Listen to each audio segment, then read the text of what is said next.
সুপ্রিয় দর্শক শ্রোতা, আজকে আমরা এসেছি রাউজান সরকারি কলেজে। এই মুহূর্তে আমাদের পাশে দাঁড়িয়ে আছেন অত্র কলেজের প্রবীণ শিক্ষক এবং ভারপ্রাপ্ত অধ্যক্ষ অধ্যাপক সেলিম নওয়াজ চৌধুরী। ওনার সাথে আমরা এই মুহূর্তে কথা বলবো বর্তমান যে শিক্ষা ব্যবস্থা, সেই শিক্ষা ব্যবস্থা কোন পদ্ধতিতে গেলে বা কিভাবে পাঠদান করলে শিক্ষার্থীদের উপকার হবে, বা শিক্ষা ব্যবস্থা কেমন শিক্ষা ব্যবস্থা চাই, সেই বিষয়ে আমরা এই মুহূর্তে স্যারের সাথে কথা বলবো। ধন্যবাদ আপনাকে। আসলে আমরা স্টুডেন্টদেরকে পুঁথিগত বিদ্যাটা দিচ্ছি, বাস্তবে যে প্র্যাকটিক্যাল জ্ঞানটা ওদেরকে দিতে পারতেছি না। এবং আমরা শিক্ষার জন্য সরকার কিন্তু অনেক বাজেট দিচ্ছে, সেটা সত্য। কিন্তু এখন যুগ তো পাল্টে গেছে, মাল্টিমিডিয়ার যুগ। অর্থাৎ আমরা যদি চিন্তা ভাবনা করে প্রত্যেকটা ক্লাসরুমে মাল্টিমিডিয়ার ব্যবস্থা করলে স্টুডেন্টরা দেখা যাবে কি ওরা হাসিমুখে পড়াটা নিচ্ছে এবং ওদের কোনো প্রশ্ন থাকলে ওরা প্রশ্নটা জিজ্ঞেস করতে পারতেছে। প্রত্যেকটা ক্লাসরুমে আমার যেটা মনে হয় মাল্টিমিডিয়ার ব্যবস্থা করলে সবচেয়ে ভালো হবে। এবং পাশাপাশি আমরা বাস্তবমুখী শিক্ষা, একজন স্টুডেন্ট মাস্টার ডিগ্রি পাস করলে সে চাকরি পাচ্ছে না, সে হতাশাগ্রস্ত হচ্ছে। ফলে ওকে বাস্তবমুখী অর্থাৎ কি লেখাপড়া যেটা করবে সেটাই সে পাস করে সে বিষয়ের উপর সে কাজ পাবে।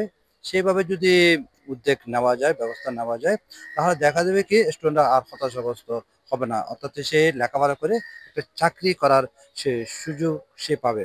অথবা দেখা যাচ্ছে যে ডক্টর মোহাম্মদ ইউনূস স্যার উনি যে কথাটা বলেন আমরা উদ্যোক্তা হওয়ার জন্য, অর্থাৎ স্টুডেন্টরা যদি পাশাপাশি লেখাপড়ার পাশাপাশি যদি তারা উদ্যোক্তা হতে পারে, তা উদ্যোক্তা শুধু আমরা মুখে বললে তো হবে না, পাশাপাশি ওদেরকে আর্থিক সাপোর্ট লাগবে, মানসিক সাপোর্ট লাগবে। এইসব ব্যাপারে আমরা যদি সাপোর্ট দিতে পারি, স্টুডেন্ট দেখা যাবে কি আর কেউ বেকার থাকবে না। সে লেখাপড়ার পাশাপাশি একটা নিজ থেকে নিজে একটা কাজ খুঁজে বের করবে। সে চাকরি নিজে করবে না, সে বরঞ্চ একজন উদ্যোক্তা হয়ে অন্যদেরকে চাকরি দেবে বলে আমার মনে হয়।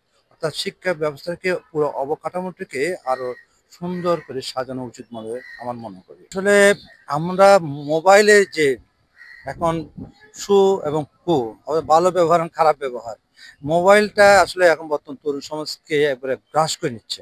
অর্থাৎ মোবাইলটা দেখা যাচ্ছে কি ওদেরকে মোবাইলের যে নেটওয়ার্কটা যেভাবে পাচ্ছে, এখন ওয়াইফাই যেভাবে পাচ্ছেন, যার কারণে স্টুডেন্টরা যে সময় ক্লাস থাকার কথা, যে সময় সে পড়ার টেবিলে থাকার কথা, সেখানে সে পড়ার টেবিলে ক্লাসরুমে না থেকে দেখা যাচ্ছে সে মোবাইল নিয়ে ব্যস্ত।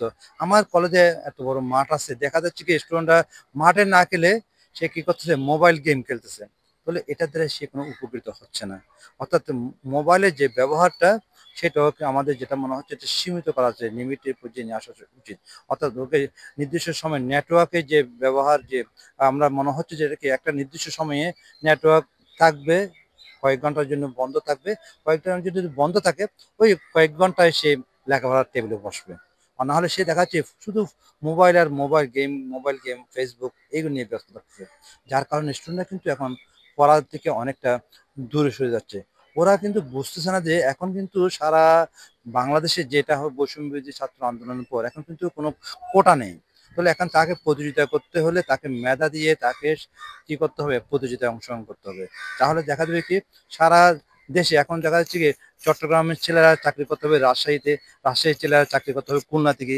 তাহলে দেখা যাচ্ছে কি যেখানে যার মেধা সেই জায়গায় সে পোস্টিংটা ওইভাবে হবে। তাহলে স্টুডেন্ট কিন্তু না পড়লে পিছিয়ে পড়ে যাবে আমার মনে হয়।